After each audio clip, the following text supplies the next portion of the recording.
దేవుని నామానికి మహిమ కలుగును గాక. ప్రియ దేవుని బిడ్డలారా, ప్రతి ఉదయకాలం ఈ దినం దేవుని వాగ్దానం చూస్తున్నాం. ప్రియ దేవుని బిడ్డలందరూ ప్రత్యేకమైన వందనాలు. దేవుని బిడ్డలారా, దేవాది దేవుడు మనకు ఎంతో అద్భుతంగా ప్రతిదినము మాట్లాడి బలపరుస్తూ ముందుకు కొనసాగిస్తూ ఉండగా ఈ దినము దేవుడు మనతో ఏం మాట్లాడబోతున్నాడు చూద్దాం. పరిశుద్ధ లేఖన గ్రంథం నుంచి యోబు గ్రంథము 8వ అధ్యాయము 6వ వచనం చదువుకుందాం.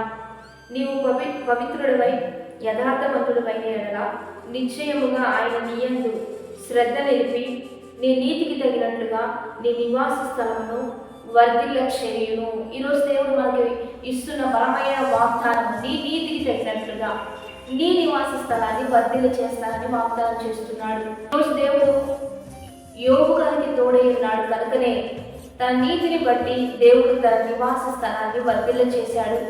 ఈరోజు మనం నీతిని అనుసరించి నడుస్తూ ఉంటే, యథార్థంగా నడుస్తూ ఉంటే, మంచిగా నడుస్తూ ఉంటే, న్యాయంగా ప్రవర్తిస్తూ ఉంటే ఏది మనకు ప్రతిఫలంగా వస్తుందంటే నిన్ను వర్ధిల్లింప చేస్తాడు. నీ నివాస స్థలాన్ని, నీకు కలిగిన సంపదని రెండంతలుగా దేవుడు దీవించి హెచ్చిస్తానని వాగ్దానం చేస్తున్నాడు.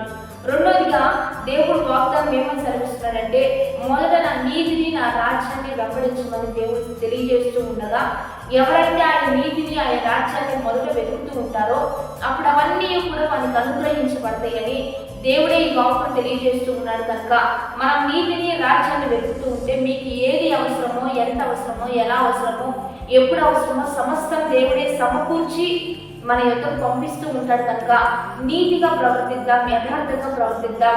మనం నీతిని అనుసరించి నడుస్తూ ఉంటే, మంచి ఫలాలు ఫలిస్తూ ఉంటే మన క్రీస్తులో ఉన్నామని సాదృశ్యం.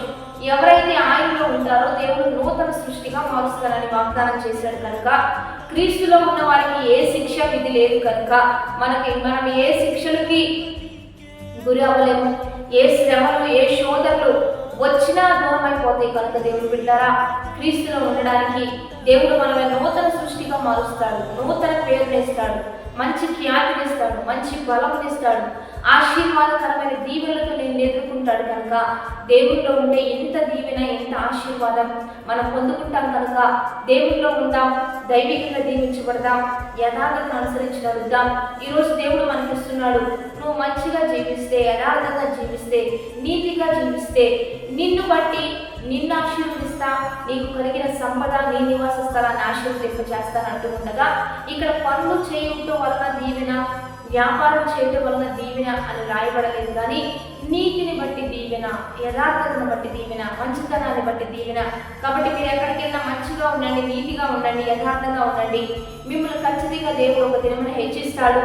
తగిన కాలంలో మిమ్మల్ని ఫలించడి కొమ్మలా మార్చి మీ యొక్క తీగలైనా, మీ యొక్క ఆ కొమ్మలైనా, మీకు కలిగిన ఖ్యాతి ఆ ప్రాంతమంతా విస్తరించే విధంగా దేవుడు బహుగా ఫలింపజేస్తాడు.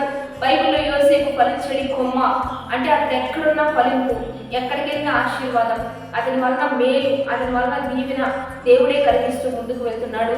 ఈరోజు అట్టి కృప మనకు తోడై ఉండి దేవుడు మనల్ని నడిపించడానికి ఈ వాగ్దానం ఇస్తూ ఉండగా వాగ్దానాన్ని బట్టి ప్రార్థన చేద్దాం.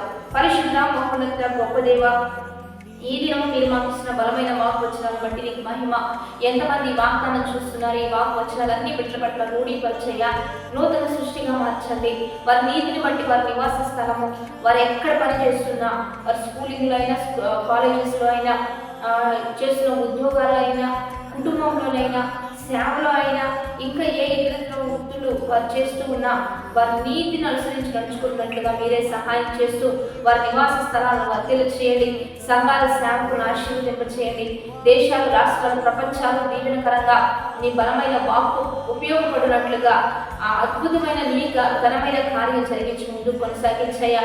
అక్కర్ల అవసరాలన్నీ తెచ్చండి. ఆర్థిక ఇబ్బందులు, అనారోగ్య పరిస్థితుల నుంచి అనేక ప్రజలకు విడుదలిస్తూ నీ ఘనమైన నామానికి మహిమ తెచ్చుకోండి. దేశాల్లో, విదేశాల్లో ఎంతమంది ఈ యొక్క వాగ్దానం చూస్తున్నారు, ఈ వచనాలన్నీ వారి పట్ల గొప్ప కార్యాలు జరిగించాయా. బాడీస్, మ్యారేజ్ చేసుకున్న వారికి దీవెన ఉండాలి, వారికి శుభం ఉండాలి. అనేక బ్రతుకు దినములు మంచి క్షేమము, కృపాక్షేమంలో వారి వెంట రావాలయ్యా.